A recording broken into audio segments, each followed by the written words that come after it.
The GOP dialing up the insanity to 11. And if that sounds like hyperbole, just watch what happened at the conservative gathering known as CPAC this past weekend. Clearly, they were hoping, the government was hoping, that they could sort of sucker 90% of the population into getting vaccinated, and it isn't happening, right?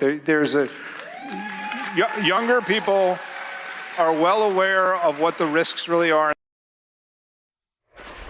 They are cheering against life-saving medicine for their fellow citizens. They would rather own the libs than save lives. And it's not just vaccines. MAGA's glorious leader going on Fox to rewrite the insurrection, calling it an act of love. Spirit and faith and love. There was such love at that rally. They were peaceful people. These were great people. The crowd was unbelievable. And I mentioned the word love, the love in the air. I've never seen anything like it. And they're tremendous, in many cases, tremendous people. Tremendous people. This is the violence shown in new video evidence released as prosecutors go after alleged rioters. To quote Ashanti and Fat Joe, what's love got to do with it? Got to do with it. It should be about us. It should be about trust, because these people didn't love America when they attempted to take over the government. Trump is also pushing election lies while attending the CPAC gathering. But if you're watching on Fox News, you may have noticed his own megaphone fact-checking him in real time, putting up this lower third text, the denial from the voting machine companies that dispute Trump's claims. Fox News is currently being sued by one of those companies, Smartmatic, for over $2 billion. If anything, this is getting worse on the right. Trump won the CPAC straw poll with 70%. They're addicted to him. Forget Pfizer and Moderna. White nationalism appears to be one hell of a drug. Joining me now is former chairman of the DNC and former Vermont Governor Howard Dean. He also happens to be a medical doctor. Thank you so much, Governor Dean, for joining us on The Beat this evening. I'm going to start with this. As a doctor who understands not just the politics involved in public health, but also what it takes to keep people alive, how concerned are you every minute of every day when you see an entire political party in this country dedicated to promoting ignorance and combating life-saving medicines to help this country? It's pretty frightening, really. The CPAC people have gotten more and more sort of off the charts, and Trump has always been a little nuts. But the thing that's so ironic about this is that the people they're killing in Missouri, for example, are actually Trump voters, because the Trump voters have a much higher percentage of people who aren't vaccinated, exactly because of this garbage the president is putting out, the former president is putting out. They are not being vaxxed. And in southern Missouri, which is a conservative part of the state and a conservative part of the country, you have the death rate going up hugely. The highest increase in death rates have been in places like Mississippi and Alabama, Arkansas, and Missouri. And that's because that's where people believe this. This has become a cult. There's no rationality behind this. It's a cult based on anger, fear, and ignorance. And I have my doubts about whether they can win any election in 2024 or 2022 if this continues. I really do. The American people are sick of this. I think the principal reason, other than very hard work, that we have Senator Warnock and Senator Ossoff in the Senate is because of Donald Trump. And that's not going to get better. The normal people who often vote Republican but are pretty moderate cannot vote for this crap. So I want to play you some audio here from Dr. Fauci talking about what's actually been going on. And it sort of goes along the lines of what you're talking about. Who is being hurt by COVID now? Get your thoughts on the other side.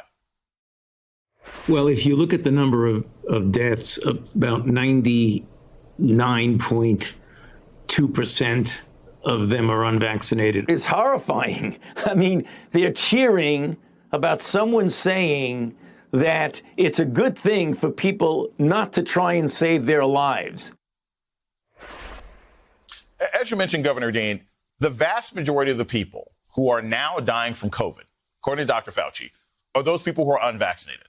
And while vaccine access has been very challenging, depending on where you happen to be in the country, by this point, if you want to, the vast majority of Americans should have been able to get one shot at least. I ask you again, do you think the Republicans just hate their own constituents? Because if their constituents are most likely to be the 99% dying of COVID in this new Delta variant. Shouldn't COVID vaccine acceptance be a key part of any campaign platform in order to literally keep your assistance upright and safe for next year? These guys are not interested in serving the country. This is like Jim Jones in Guyana. It really is. Wow. Trump is Jim Jones. 900 of his followers died, some of whom did not go willingly. But he mesmerized them, and Trump has got these people mesmerized, and that's principally because these are the ineffective people. They've lost their own agency. They've given up their own hope, and so they did what the Germans did in the Depression. They put their faith in somebody who turned out to be a madman. And Trump, Trump has a lot of deficits. He's lazy. He's not very smart, but he's incredibly skilled at exploiting discomfort and anger, and that's what he's doing. And people are going to pay, just as the Germans did as a result of the war. People are going to pay for this with their lives, and they already are. The other thing that Dr. Fauci didn't mention is a very high percentage of the people that are dying are no longer elderly. They're young people in their 20s and 30s because of the Delta variation is so much more dangerous and so much more contagious.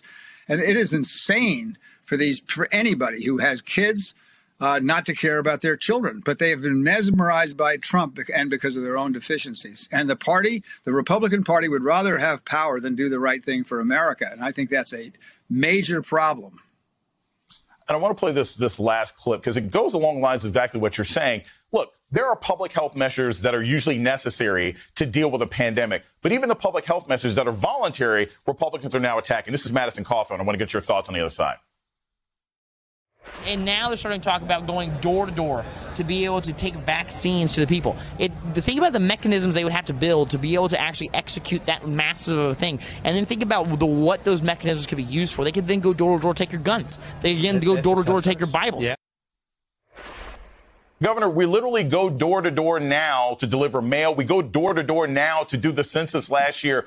Why are they fear-mongering about going door to door and volunteering? I mean, look, I've seen this in Los Angeles, in New York City, and places. It's already normal for public health officials to go door to door and say, hey, if you don't have information about vaccines, here's where you can go. Why are they fear-mongering about something that simple that's already happening? Because they have nothing else to stand on. They've accomplished nothing. They've harmed the very constituency that they say they care about. Things are getting worse for Donald Trump's followers because of all this nonsense. They have nothing to say. And when you have nothing to say that's good for the country, you resort to the worst possible tactics. They do not give a damn about the United States of America. They only want their own power, and they're willing to have people who are not well informed into these kinds of crazinesses in order to keep their power. And it's costing a lot of lives. And I think the Republicans, just like Governor Abbott, in my view, was responsible for 200 people who died last winter in Texas because he was so cozy.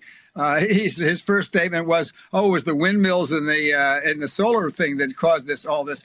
These Republicans are nuts. They're not all nuts. And that's why the Lincoln Project is doing so well, is because they appeal to real conservatives who actually care about the party. The biggest problem in the Republican Party is not the crackpots you see at the CPAC, as they've always been crackpots. The biggest problem is the decent people in the middle who won't stand up.